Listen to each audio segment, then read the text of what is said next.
안녕하세요.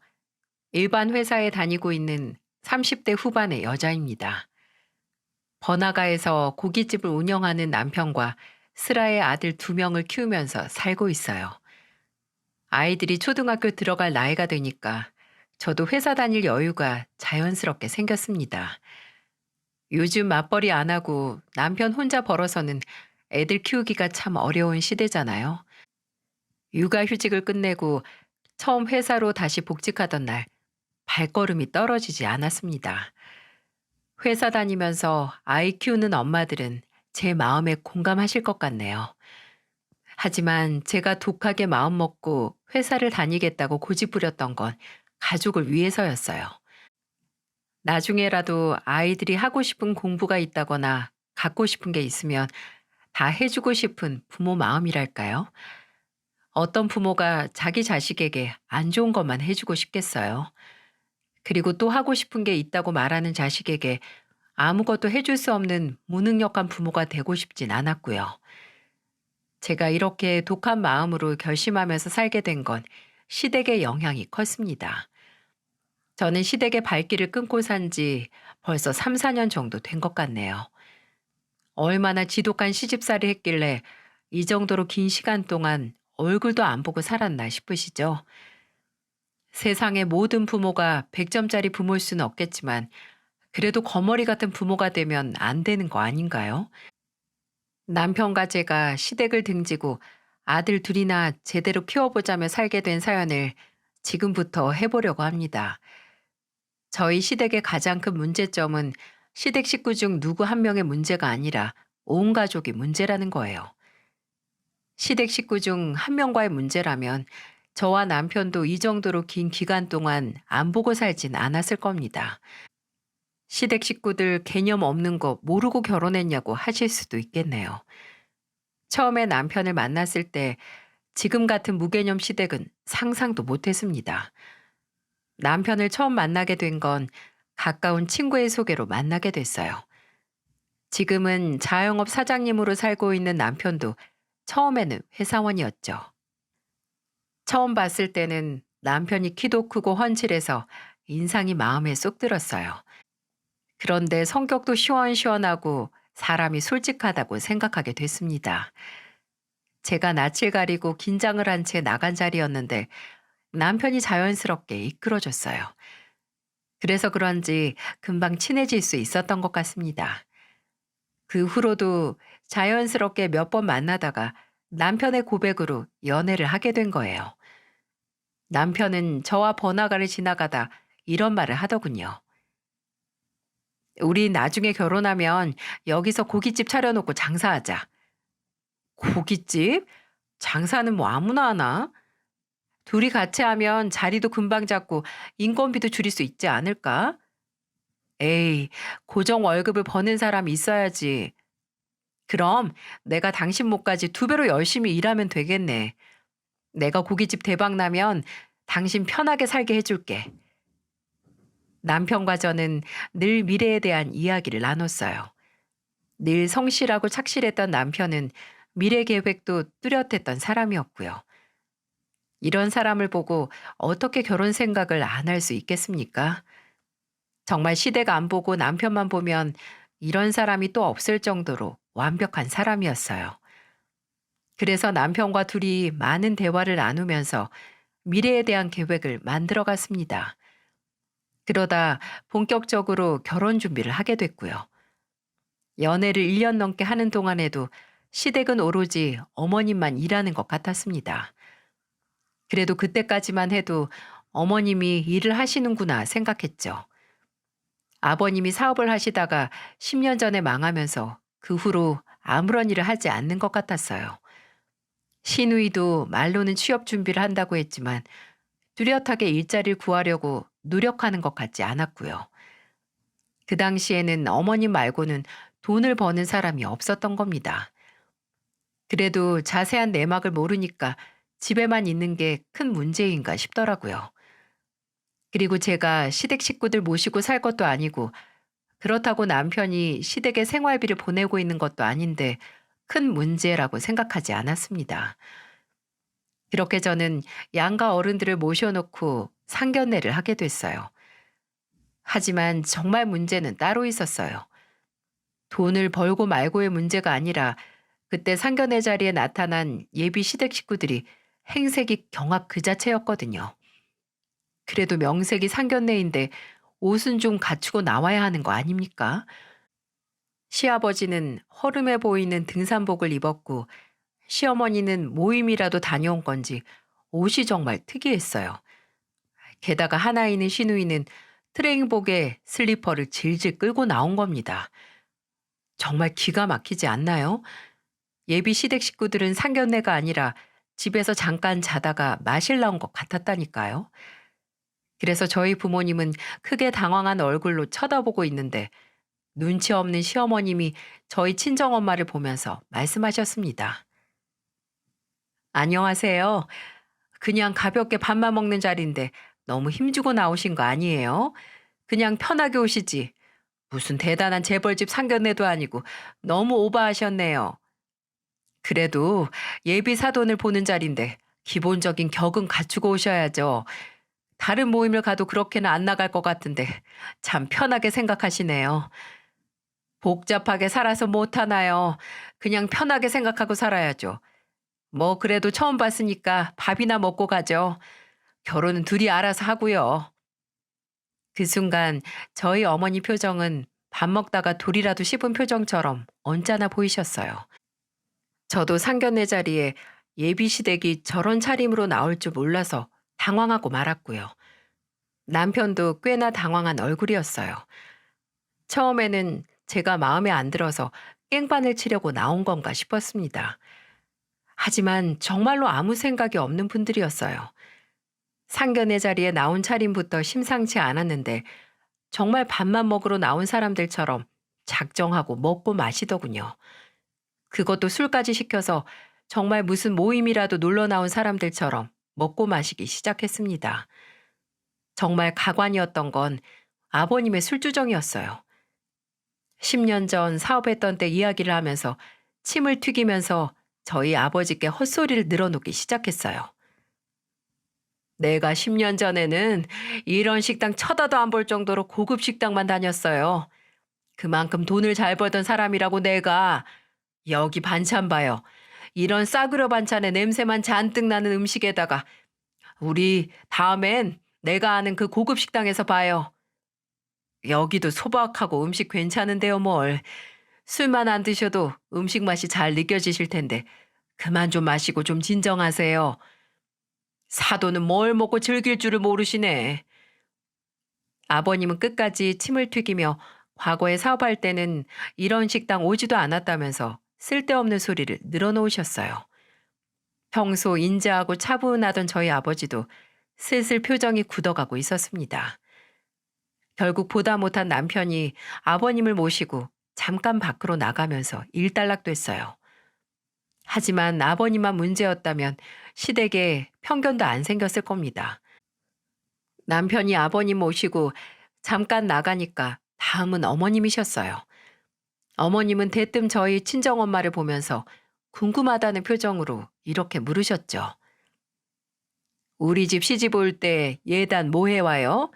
우리 집이 없는 게 많아서 이것저것 준비할 게 많을 텐데 제가 리스트라도 좀 정리해 줄까요? 애들 말로는 예물 예단 다 생략하기로 했다고 하던데요. 그리고 그런 거 다 준비해서 가려면 애들만 힘들어져요. 아니, 그걸 왜 안 해요? 기본적으로 시댁에 잘 봐달라고 준비를 해와야죠. 시집살이 하고 싶어서 다 생략하시는 거예요? 상견례 자리에서부터 정말 무례하게 나오시는데 제가 왜 잘 보이려고 혼수까지 해와요? 지금 이 자리도 저는 너무 불쾌해서 오래 앉아있기 싫은데 참고 있는 겁니다. 저희 어머니는 결국 시어머님의 무례함에 참지 못하고 마음에 담아두었던 말을 내뱉었어요. 그래도 어머님이 조금 당황하긴 했는지 입을 다무셨고요. 정말 상견례만 생각하면 아직도 머리가 지끈거릴 정도랍니다. 하나뿐인 시누이도 정상은 아니었어요. 대체 담배는 왜 그렇게 피는지 상견례 도중에도 계속 밖을 왔다 갔다 하는 거예요. 그리고 시누이가 나갔다 들어오면 바로 냄새가 맡아질 만큼 담배 냄새도 지독했고요. 결국 첫 상견례는 결판으로 끝나고 말았네요. 남편도 술에 취한 아버님을 달래느라고 밥을 코로 먹었는지 입으로 먹었는지 모를 정도였습니다. 저희 남편은 마지막까지도 저희 부모님께 죄송하다며 사과를 드렸고, 어머님은 마지못해 괜찮다며 대답을 하고는 집으로 돌아가셨어요. 저희 어머니는 저를 보면서 화가 잔뜩 난 목소리로 말했습니다. 내가 예비사위 착실하고 성실하니까 참고 있던 거지. 네 예비시댁 사람들 단체로 이상한 거 너도 알지? 내가 지금 상견례를 갔다 오는 건지 술자리를 다녀오는 건지 통 모르겠다. 그래도 내가 시댁 식구들 다 데리고 살 것도 아니잖아. 그리고 엄마도 사위 될 사람 얼마나 성실하고 착실한 사람인지 다 안다며. 우리 그냥 사람 하나만 보자. 넌 지금 밥 먹으면서 저 꼴을 보고도 그런 말이 나와? 어머니의 반응은 예상보다 센 반응이었어요. 늘 고상하고 인자하던 부모님 두 분 표정만 봐도 오늘 상견례는 망했구나 싶더라고요. 어머니가 노발대발하며 사돈 식구들 이상하다고 불만 섞인 소리를 늘어놓으셨어요. 그러자 옆에 듣고 있던 아버지도 한마디 거들면서 말씀하셨어요. 아무리 네 남편이랑 둘이 사는 일이라고 해도 시댁 분위기 무시 못하는 거야. 그러니까 너도 중간에서 괜히 손해보는 일 없게 제대로 준비해. 아버지 말도 듣고 보면 다 맞는 말이었어요. 그래서 부모님께는 잘 알아서 준비하겠다면서 안심시켜 드렸습니다. 하지만 남편과 제 결혼 준비는 생각보다 더 첩첩산중이었어요. 아무래도 양가 어른들께 손을 벌리지 않고 시작하려다 보니까 전셋집을 구하는 것도 어려웠습니다. 그래서 결국 적당한 집을 보고 저희 부모님께 손을 벌릴 수밖에 없었어요. 그마저도 시댁에 부탁해 보려다가 때마침 허리를 다치면서 다니던 일마저 그만두게 된 어머님 소식을 듣고 말도 꺼내보지 못했습니다. 하지만 이전부터 어머님은 저희 부부에게 이런 말씀을 하셨어요. 나는 너희 결혼한다고 줄 돈도 없으니까 알아서들 해. 낳아줬으면 그게 부모 노릇 다 한 거지. 결혼까지 시켜줘야 될 필요는 없잖아. 결혼하면 부모고 자식이고 각자 인생이야. 정말 이 말을 듣자마자 시어머니도 보통 독한 사람이 아니구나 싶었어요. 그래서 결국 저희 부부가 모았던 돈에 제가 친정에서 5천만 원을 도움받게 되면서 2억 정도 전셋집을 들어갈 수 있었어요.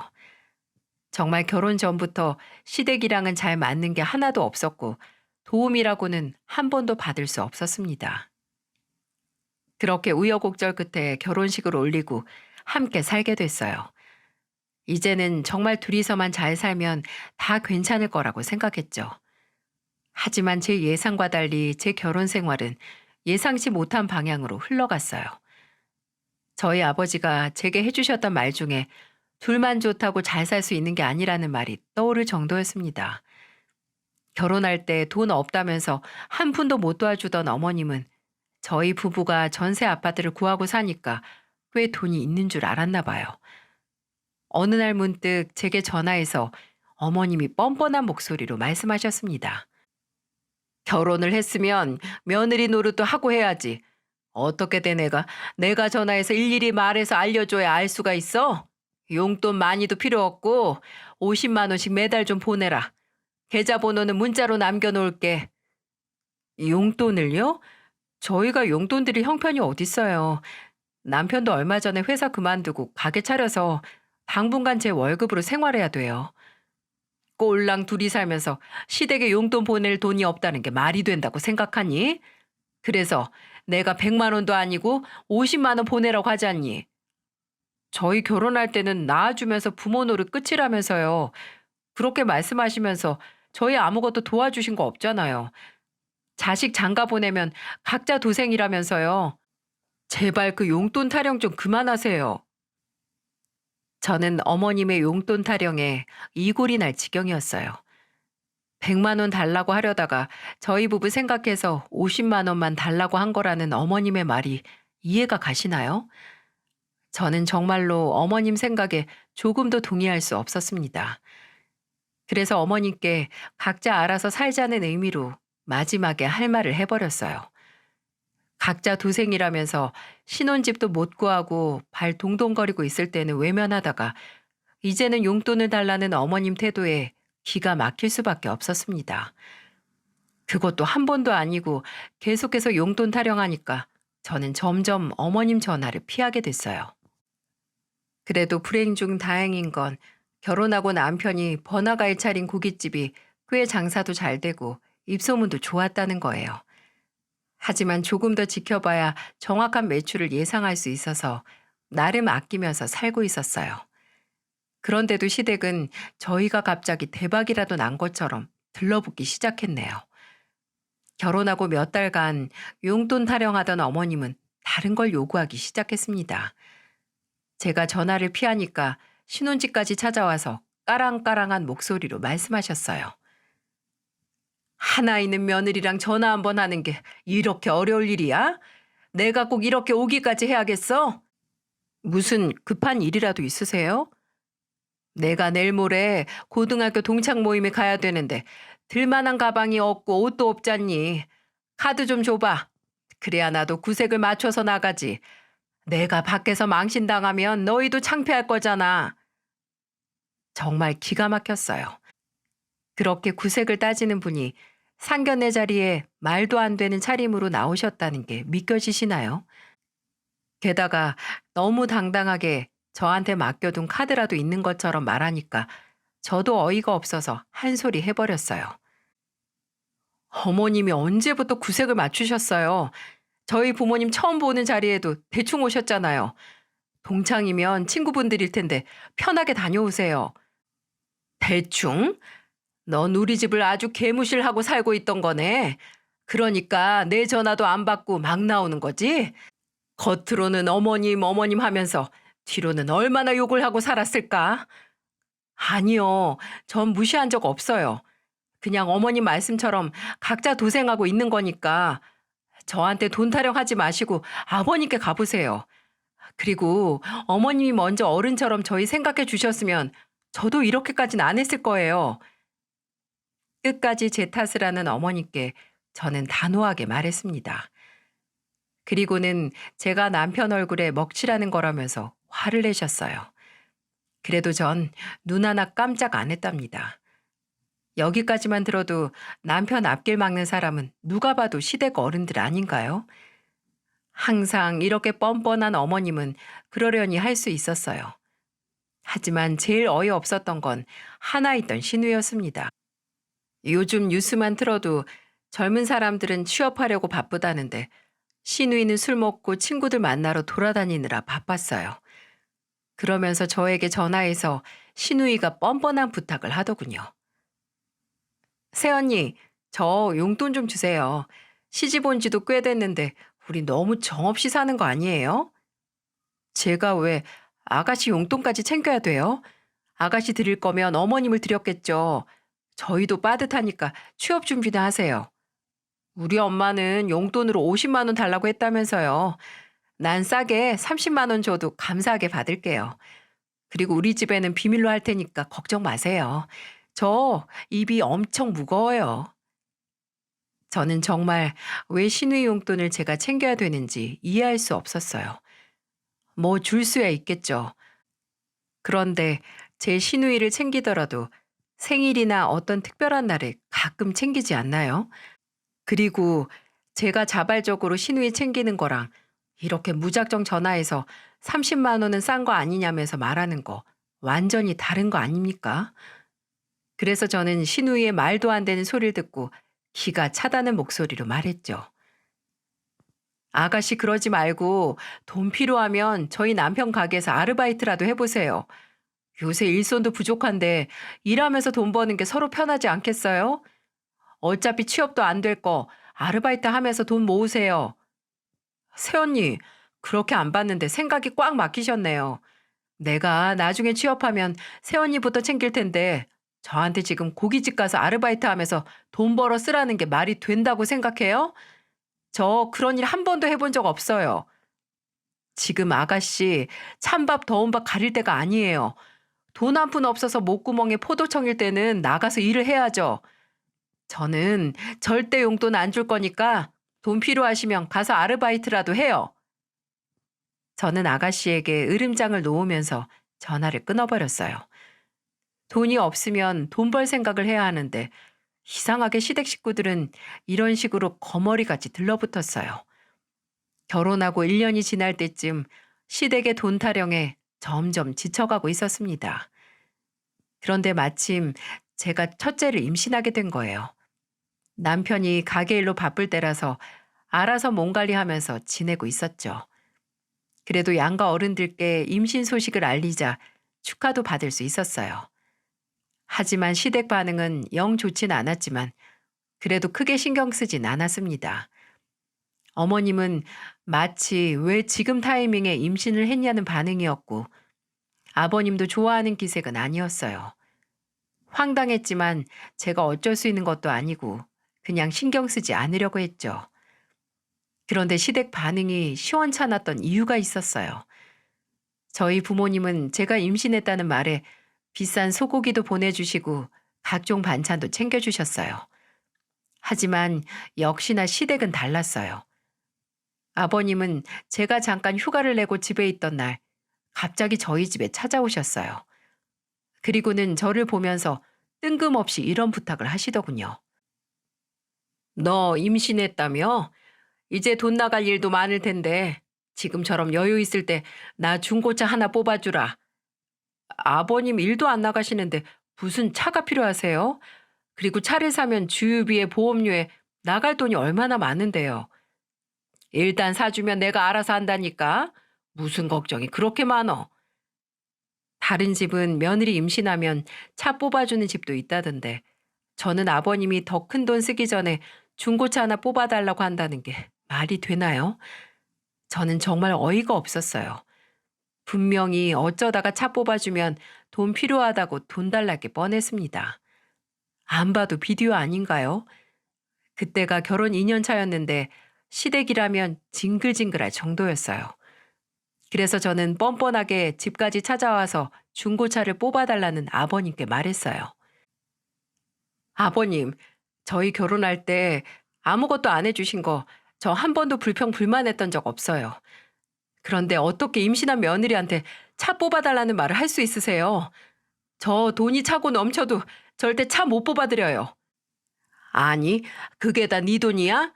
내 아들 돈도 있을 거 아니야. 왜 다 네 돈인 척하고 유세를 떨어? 하여튼 있는 것들이 더한다니까. 집에다가 비싼 소고기 모셔놓고 돈 없다고 하면 누가 믿어? 그거 제 부모님이 보내주신 거예요. 이제 먹을 것도 가져가시려고요? 차 안 줄 거면 먹을 거라도 내놔. 네가 임신을 해서 우리 아들이 이제 우리한테는 주는 돈도 마저 끊겠다고 하잖아. 저는 아버님 말에 정신이 번쩍 들었습니다. 알고 보니까 그동안 시댁 식구들이 제게 돈 부탁을 했다가 거절당하면 남편을 찾아갔던 거예요. 그래도 장남이라고 남편은 저처럼 단호하게 쳐내지도 못했던 겁니다. 화가 잔뜩 난 저는 아버님을 보면서 화가 난 목소리로 말했어요. 아버님은 꼭 그렇게 저희한테 뭐라도 가져가고 받아내야 속이 시원하시겠어요? 제가 임신했다고 어머님 아버님 찾아가서 이것저것 해달라고 부탁하는 것도 없는데 정말 왜 그러세요? 제가 임신했다는 사실도 잊은 채 악을 쓰면서 소리를 질렀습니다. 그리고 그때 마침 남편이 집에 들어오는 소리가 들렸어요.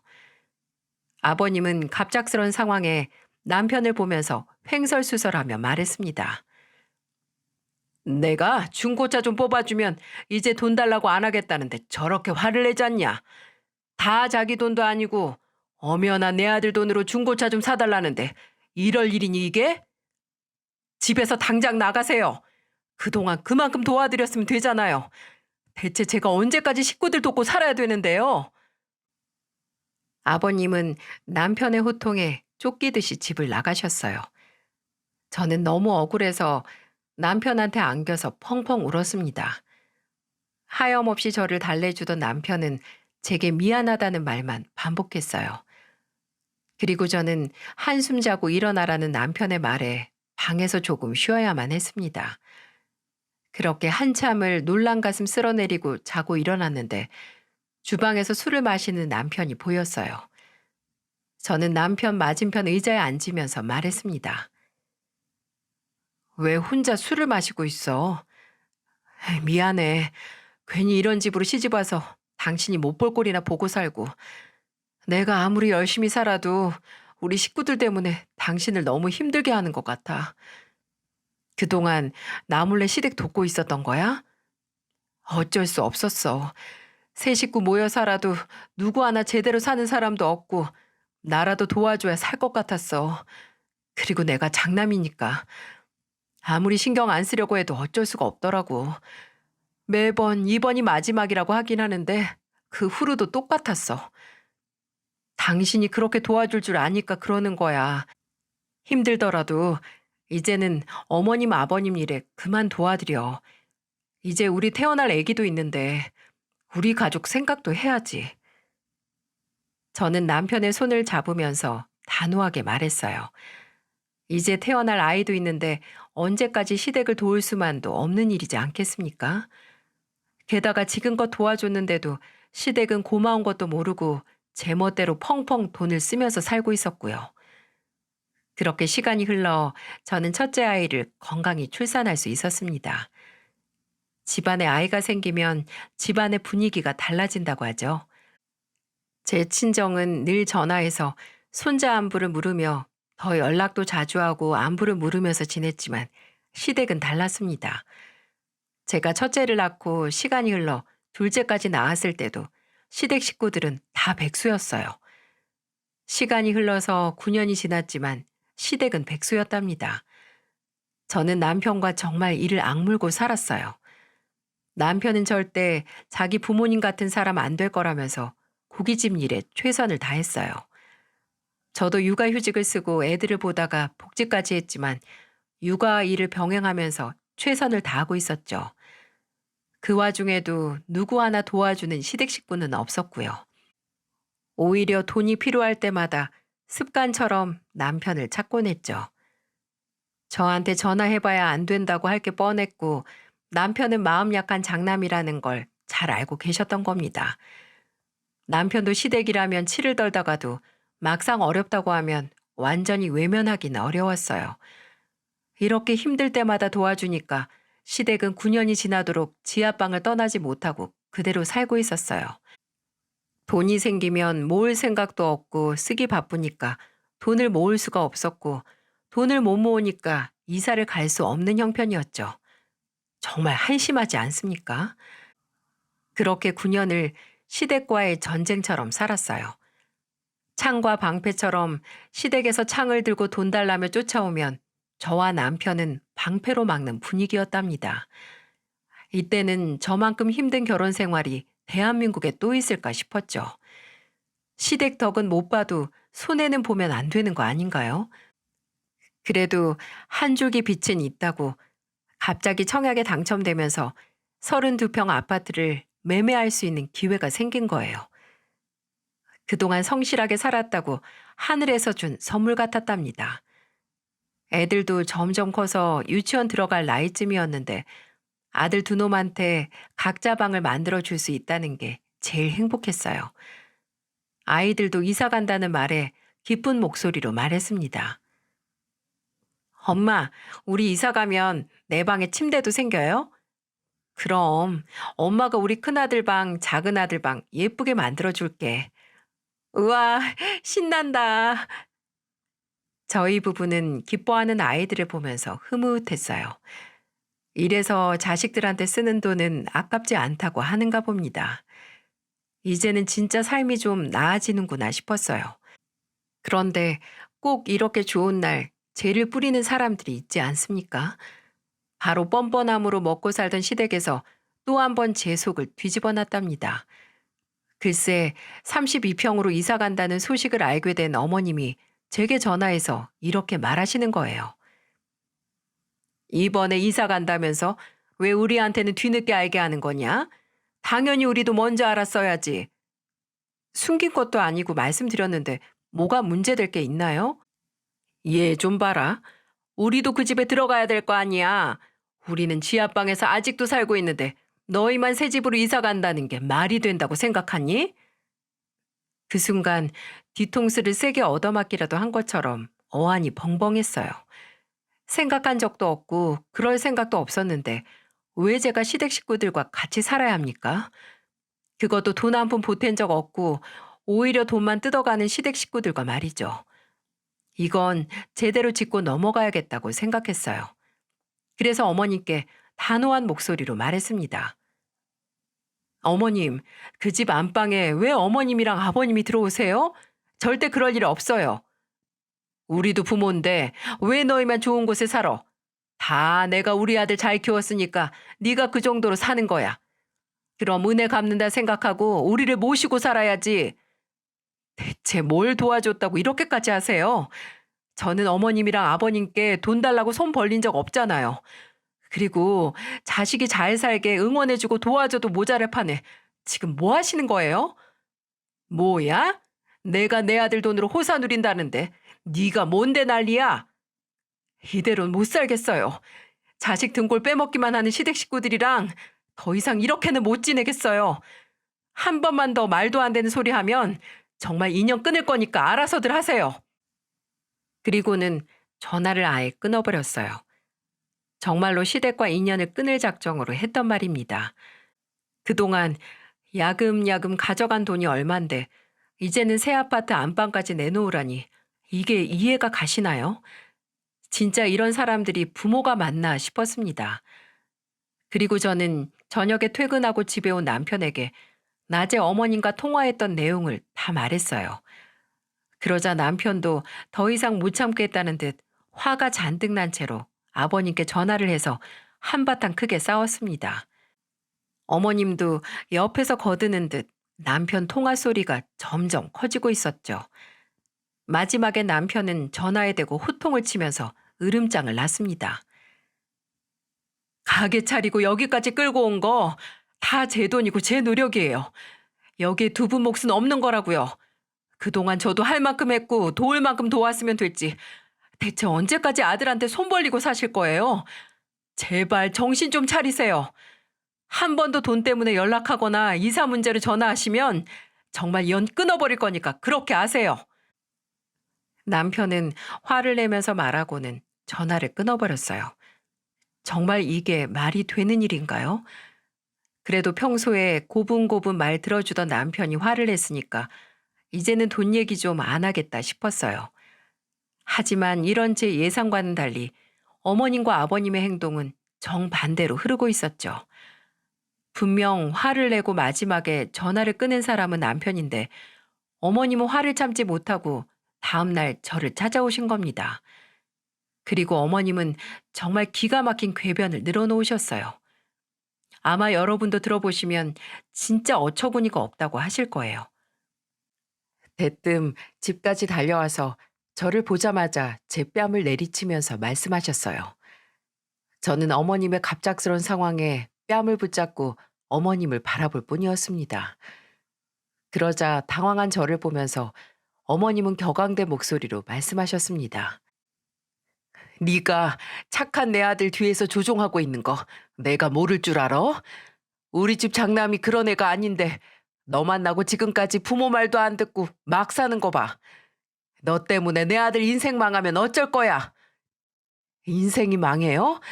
결혼하고 저희 부부 힘들게 하는 거 시댁 식구들 말고 없어요. 어머님이랑 아버님만 아니면 저희 부부 문제없이 잘 살고 있었다고요. 이게 그래도 막말하는 거 봐. 뭘 잘했다고 눈을 동그랗게 뜨고 대들어. 시부모도 부모야. 효도하고 살아야지. 어디서 대들어? 그 후로 정말 손으로 쓰기도 민망할 정도로 쌍욕을 퍼부으셨어요. 저는 살면서 그런 막말은 어머님께 처음 들어봤습니다. 그러면서 또 한 번 손을 들어 올리는데 큰아들이 그 모습을 보고 달려나와서 어머님을 때리며 말렸어요. 할머니, 우리 집에서 나가요. 왜 우리 엄마 때리세요? 둘째는 울고 첫째는 할머니 나가라며 작은 손으로 어머님을 때리고 있었어요. 그러자 어머님도 애들 교육이나 똑바로 시키라면서 저희 집에 침을 뱉고 나가시는 겁니다. 지난 세월 제가 뭘 그렇게 잘못했길래 이런 꼴을 당하나 서러워서 애들을 끌어안고 펑펑 울었습니다. 그리고 그때 남편이 집에 들어왔고 어수선한 집안을 보며 물었어요. 그러자 첫째 아들이 할머니가 와서 엄마를 때렸다면서 다 말한 겁니다. 남편은 큰아들 말을 듣고 분노에 가득 찬 목소리로 가만 안 두겠다면서 시댁으로 갔어요. 그렇게 화가 잔뜩 난 채 나갔던 남편이 한밤중이 돼서야 돌아왔고 남편은 거실에서 기다리던 저를 보고는 진지한 목소리로 말했습니다. 나 이제 부모님 안 보고 살 거야. 그러니까 당신도 이젠 우리 부모님 전화 받지 말고 도와드리지도 마. 당신 정말 괜찮겠어? 좀 더 빨리 내가 이런 결정을 했어야 했는데 오늘 일만 해도 그래. 괜히 내가 애매하게 행동해서 당신 뺨이나 맞게 만들고 내가 당신한테 면목이 없다. 내가 대신 사과할게. 남편은 시댁에 쫓아가서 신발도 벗지 않고 집에 들어가서 거실을 눈에 보이는 대로 뒤집어 엎어버렸대요. 그때는 너무 화가 나서 눈에 뵈는 게 없을 정도였다고 하더군요. 놀란 나머지 소리를 지르던 시누이와 어머님 그리고 아버님까지 세 사람이 남편을 말리려고 했지만 역부족이었다고 했습니다. 그리고는 난장판이 된 시댁 거실에서 남편은 이렇게 말했다고 하더군요. 부모 좋아하시네. 인연 끊고 각자 알아서 살아요. 나는 앞으로 이렇게 살고 싶지도 않고 더 도와줄 마음도 없어요. 내 말 좀 들어봐. 나는 같이 살면서 애들 봐주려고 한 거야. 그럼 용돈 안 줘도 되는데 너도 좋잖니. 전 어머님 용돈 더 드릴 생각도 없어요. 안 주면 그만이에요. 지난 세월 내가 왜 답답하게 살았나 내 발등 내가 찍었다고 생각할 정도예요. 이것도 변명이라고 어머님이 다급하게 변명했단 말이라고 하면 믿어지십니까? 어떻게 용돈 주는 대신 같이 사는 게 더 낫다는 말을 할 수 있는지 믿겨지지 않더라고요. 어머님의 성격상 애들 밥 챙겨주면서 봐주겠다고 해도 금방 돈이나 더 뜯어낼 게 뻔했답니다. 남편은 끝까지 변명하는 시부모님들을 보면서 마지막 남은 정까지 떨어졌고 결국 마지막에 단호한 말까지 하면서 확인 사살을 했다고 해요. 평생 지압방에서 큰아들 뜯어먹을 궁리만 하지 말고 몸 건강할 때 나가서 일자리나 찾아봐요. 괜히 힘이 남아도니까 집까지 찾아와서 며느리나 때리지 마시고요. 앞으로 한 번만 더 찾아오면 그땐 나도 정말 경찰에 신고할 거예요. 결국 남편은 시댁과 인연을 끊겠다고 다짐했고 남편의 갑자기 달라진 태도를 보자 온 가족이 매달리면서 싹싹 빌면서 못 나가게 했다는 겁니다. 저는 남편의 말에 꼭 안아주었어요. 아무리 왼수 같은 부모라도 연을 끊고 살겠다는 다짐이 쉬웠겠습니까? 하지만 이런 의젓한 남편과 달리 시댁은 정말 거머리처럼 달려들었어요. 어머님과 아버님은 눈앞에 마치 돈이라도 잃은 사람들처럼 시도 때도 없이 전화하기 시작하더라고요. 집에서 아이들과 있는데 쉴 틈 없이 전화하는 어머님 덕에 전화를 한번 받아봤어요. 그랬더니 전화를 받자마자 이런 말씀을 하시더군요. 앞으로 너 일하고 하면 바쁠 텐데 우리가 같이 살면서 애들도 봐주고 살면 좋잖냐. 다 그런 생각으로 같이 살자고 한 건데 우리 생각 좀 알아주면 안 되겠니? 제가 어머님 생각 알아주면 뭐해요? 어머님이 저희를 돈으로밖에 생각 안 하시잖아요. 정말 그런 거 아니다. 내가 오해하게 했으면 미안하다. 앞으로 안 그럴 테니까 제발 한 번만 봐줘. 아니요. 저는 남편이랑 생각이 같아요. 더 이상 그동안 살았던 것처럼 힘들게 살고 싶지 않아요. 귀찮으니까 그만 전화하세요. 그리고는 전화를 확 끊어버렸어요. 정말로 어머님의 사과에 진정성은 느껴지지 않았습니다. 그 후에도 계속 전화가 왔지만 받지 않았어요. 게다가 원래 살던 집 주소를 알다 보니까 매일같이 찾아와서 용서를 빌기까지 했습니다. 큰 소리 칠 땐 언제고 돈 급하니까 행동이 달라지는 어머님을 보니까 소름이 돋을 지경이었죠. 하지만 남편은 저보다 더 냉랭한 태도로 어머님과 아버님을 돌려보냈어요. 제발 얘기 좀 하자는 아버님을 아예 대꾸도 하지 않고 그대로 지나친 겁니다. 그러자 어머님과 아버님은 안 되겠다 싶었는지 시누이를 저희 집으로 보낸 겁니다. 시누이가 그동안 시댁 식구들과 다를 바가 없었는데 찾아온다고 달라질 게 있겠나요? 시누이는 현관문 밖에서 싹싹 빌면서 말했습니다. 새언니, 이제 우리 가족 갈 곳이 없어요. 오빠가 용돈도 안 줘서 월세 낼 돈도 없는데 이렇게 일방적으로 연락도 끊어버리면 저희 가족 진짜 굶어 죽어요. 건강한 사람이 3명이나 모여 있는데 왜 굶어 죽어요? 나가서 돈 벌면 월세 금방 구해져요. 어떻게 돈 벌 생각은 없고 여기 와서 빌 생각을 해요? 저는 정말 월세 없다면서 밖에서 싹싹 빌고 있는 시누이가 기가 막혔어요. 그리고 남편은 퇴근하다 시누이를 보고는 호통을 치면서 내쫓아 버렸습니다. 그리고는 새 집으로 이사 갈 때까지 끊임없이 찾아오던 시댁 식구들을 참고 견디다가 입주 날짜에 맞춰서 새 집으로 이사해 버렸어요. 정확한 상세 주소를 안 알려줘서 더 이상 찾아오지도 않았습니다. 그렇게 3, 4년이 흐르자 전화나 문자는 아직도 가끔 오네요. 그렇다고 전화를 받거나 하지는 않고 가끔 문자만 확인했습니다. 문자를 보면 하나같이 먹고 살기 힘들다는 내용이었어요. 그 중에서도 가장 다급해 보였던 문자는 어머님의 문자였답니다. 집주인이 월세 안 올려주면 방 빼라고 하는데 이제 정말 길바닥에 나앉을 것 같아. 한 번만 도와주면 다시는 내 손 안 벌릴게. 어머님의 문자는 너무 충격적이었어요. 하지만 지난날 한 번 도와줬다가 제대로 코 꼈던 기억에 도와주진 않았어요. 그래서 그 후 3, 4년이 지나도록 모두와 연락을 끊고 살고 있습니다. 문자를 보면 월세도 밀리는 것 같고 원래 살던 지하방보다 더 작은 집으로 옮긴 것 같았어요. 그 와중에도 일은 안 하고 도와달라는 문자만 보내는 거 참 대단하지 않습니까? 역시 안 보고 살길 참 잘한 것 같아요. 이제는 몸도 마음도 편안합니다. 옛말에 시궁에서 욕난다는 말이 있잖아요. 변변치 않은 집에서 훌륭한 인물이 나온 경우를 말하는데 제 남편이 꼭 이 경우인 것 같습니다. 개천에서 욕난다고 하죠. 대단한 직업은 아니어도 혼자서 식구들 책임지며 그동안 힘들었던 세월, 이제는 조금 내려놓으면서 살려고요. 남편도 이제는 가게 일에만 집중하고 살고 있습니다. 가끔 가게로 시댁 식구들이 찾아오긴 했었는데 이마저도 작년부터는 아예 오지도 않으세요. 이제는 정말 저희 부부가 안 도와줄 거라는 걸 깨달은 것 같았습니다. 안타까워도 어쩌겠어요. 오히려 도와주는 것보다 냉랭하게 대하면서 자립할 기회를 주는 게 좋은 경우라고 생각합니다. 열심히 산다고 다 보상받고 사는 인생은 아니지만 그래도 이렇게 자식한테만 손 벌리고 사는 것도 참 별로인 것 같네요. 아들 두 놈 중 첫째가 이제는 초등학교를 입학했는데 이제는 정말 다 키운 것도 같네요. 시댁도 아예 끊어버리니까 애들한테만 집중하는 삶을 잘 살고 있습니다. 그리고 남편과 가끔 소소한 데이트를 즐기면서 부부싸움도 아예 없어졌어요.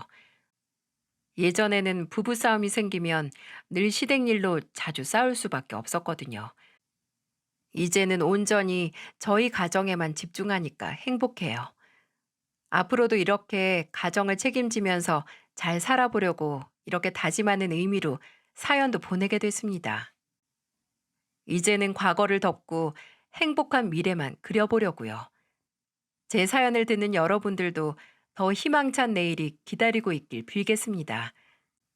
함께 들어주셔서 감사드려요.